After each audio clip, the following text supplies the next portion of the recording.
وہ انگریز تھے. اس نے کہا کہ آپ کو یہ چیزیں معلوم ہیں؟ کہا ہاں معلوم ہے. وہ جو بات کر رہی ہیں کیسے پتا چلے گا؟ جاؤ تم کو جیسے دیکھنا ہے معلوم کر لو. اس کے پاس رائفل تھی اس زمانے میں، جو بھی بندوق تھی اٹھایا اس نے، سیدھے بندوق سے گولی لگائی، چڑیوں کو جا کر کے لگی. بندوق ماری یا تیر مارا، جو بھی مارا، چڑیاں زمین پر آ کر گر گئی. جا کر کے اٹھا کر کے دیکھا پیچھے والی چڑیا کے پیر میں کانٹا چبھا ہوا تھا اور پیر سوجن میں تھا. بارہا ایسا ہوا ہے. اعلیٰ حضرت رحمۃ اللہ تعالی علیہ یہ حبس مکان کے متعلق، یعنی وقت ٹھہر جاتا ہے، یہ بھی ایک علم بھی ہے اور بزرگوں کو یہ چیز کرامت کے طور پر حاصل ہوئی. فرماتے ہیں ایک بار میں صبح تاخیر سے اٹھا، 10 منٹ باقی رہ گئے تھے سورج نکلنے اور غسل کی حاجت تھی. سوچ رہے تھے کہ کیا کروں، نماز کے لیے 10 منٹ باقی ہیں، غسل کی حاجت ہے. لیکن گھڑی نکالی اور رکھا اور اندر گئے. فرماتے ہیں میں یہ بھول گیا کہ 10 منٹ باقی ہیں. آرام سے 3 مرتبہ کلی کیا، 3 بار ہاتھ دھوئے، سنت طریقے سے غسل کیا، پورے آرام سے پوچھ کر کے میں باہر نکلا. گھڑی پر دیکھا تو مجھے ڈر ہوا، اتنا آرام سے میں غسل کر کے آیا ہوں، 10 منٹ باقی تھے. جب جا رہا تھا غسل کرنے میں، یہ بھی اتنا آرام سے غسل جو سنت طریقے سے ہے، کتنا وقت ہو گیا ہوگا، نماز قضا ہو گئی ہوگی. اعلیٰ حضرت فرماتے ہیں گھڑی اٹھا کر کے دیکھا تو جو 10 منٹ باقی تھے وہ 9 منٹ اب بھی باقی تھے. میں نے سوچا گھڑی رکی تو نہیں، گھڑی بند تو نہیں. باہر آ کر کے جس گھڑی سے بھی ملا کر کے دیکھا تو ٹائم وہی چل رہا تھا. فرماتے یہ اللہ جسے چاہے وقت کو گھیر دے اور اللہ جس کے لیے چاہے 1 منٹ کو 1 سال کے برابر بھی کر دے. یہی معراج رسول کا فلسفہ ہے میرے آقا صلی اللہ تعالیٰ علیہ وسلم کا، کہ بستر بھی رہا گرم، زنجیر بھی ہلتی رہی، تا عرش گئے پھر آئے محمد صلی اللہ علیہ وسلم. علماء و امتی، حضور صلی اللہ تعالیٰ علیہ وسلم نے فرمایا بنی اسرائیل کے نبیوں کی طرح ہیں میری امت کے علماء. تو اعلیٰ حضرت سے انہوں نے سوال کیا بنی اسرائیل کے نبیوں کی طرح آپ کے علماء ہیں؟ عیسیٰ علیہ السلام اور کئی انبیاء ایسے ہیں جو پرندوں کی بولیاں جانتے تھے، کیا آپ بھی جانتے ہیں؟ اس امت کا کوئی عالم ہے؟ مجھے بتائیں. اگر امت مصطفیٰ کے علماء وارثین انبیاء ہیں تو ویسی کوئی چیز آپ کے امت میں کوئی عالم جانتا ہے؟ اعلیٰ حضرت سے انہوں نے سوال کیا. اس وقت دور درخت پر 2 چڑیا بیٹھی ہوئی تھی، 2 چڑیا بیٹھی ہوئی تھی. وہ طوطے تھے یا کبوتر تھے؟ اعلیٰ حضرت رحمۃ اللہ تعالیٰ علیہ نے فرمایا آپ نے سوال کر دیا ہے، اللہ تبارک و تعالیٰ امت مصطفیٰ کا بھرم رکھے گا. میں بتاتا ہوں وہ درخت پر دونوں چڑیا کیا بات کر رہی ہیں، وہ دونوں کیا بات کر رہی ہیں میں بتاتا ہوں. آگے جو بیٹھی وہ کہہ رہی ہے سورج ڈوبنے والا ہے، اندھیرا ہو رہا ہے، جلدی چل. دوسری کہہ رہی ہے نہیں، کل تمہیں معلوم ہے میں ایک گڑھے میں گر گئی تھی، میرے پاؤں میں کانٹا چبھا ہوا ہے، کانٹے کی چبھن کا درد ایسا ہے کہ میں تیز نہیں اڑ سکتی، تو تھوڑا آہستہ اڑ، میں تیز اڑوں گی، دونوں برابر ہو کر کے چلیں گے. اعلیٰ حضرت فرماتے ہیں وہ دونوں یہ باتیں کر رہی ہیں. میاں ایسے کوئی بھی بول سکتا ہے، کوئی بھی بات کر رہی تھی. وہ انگریز تھے. اس نے کہا کہ آپ کو یہ چیزیں معلوم ہیں؟ کہا ہاں معلوم ہے. وہ جو بات کر رہی ہیں کیسے پتا چلے گا؟ جاؤ تم کو جیسے دیکھنا ہے معلوم کر لو.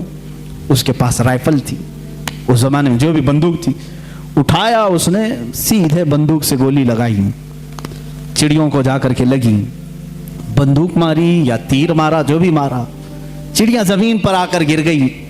جا کر کے اٹھا کر کے دیکھا پیچھے والی چڑیا کے پیر میں کانٹا چبھا ہوا تھا اور پیر سوجن میں تھا. اسی وقت وہ انگریز مسلمان ہو گئے. مجھے بتاؤ جب اسے یہ بات معلوم ہو گئی کہ درخت پر بیٹھی ہوئی چڑیا کے پیر میں کانٹا چبھا ہوا ہے اور پیر سوجن میں ہے، تو جب یہ وہ جانتے ہیں تو ظاہر سی بات وہ کیا کہہ رہی تھی یہ بھی جانتے ہوں گے. یہ اللہ کے ولیوں کی شان ہے. رب تبارک و تعالیٰ انبیاء کرام علیہ السلام کے صدقے اولیاء کو کرامتوں تعالیٰ علیہ جو مکہ مکرمہ کے بڑے پائے کے بزرگ عالم دین ہیں، وہ خود فرماتے ہیں حرم پاک میں کبوتر بہت سارے آج بھی ہیں، اس وقت بھی تھے. ایک دیوار تھی وہاں پر مکتبہ جو مسجد حرم کا ہے، اس پر کبوتر بیٹھتے تھے. جو وہاں آ کر کے نیچے بیٹھتا اس پر کچرے گراتے تھے، جو بھی بیٹھتا تھا کچرے گراتے رہتے تھے. جتنی دیر بیٹھتا تھا وہ کچھ نہ کچھ اس پر گراتے رہتے تھے. اعلیٰ حضرت رحمۃ اللہ تعالیٰ علیہ خود یہ واقعہ بیان کرتے ہیں جب میں حرم پاک حاضر ہوا تو بخار مجھے آ گیا. تو بخار بہت زیادہ ہوا تو علامہ سید اسماعیل مکی رحمۃ اللہ تعالیٰ علیہ جو بڑی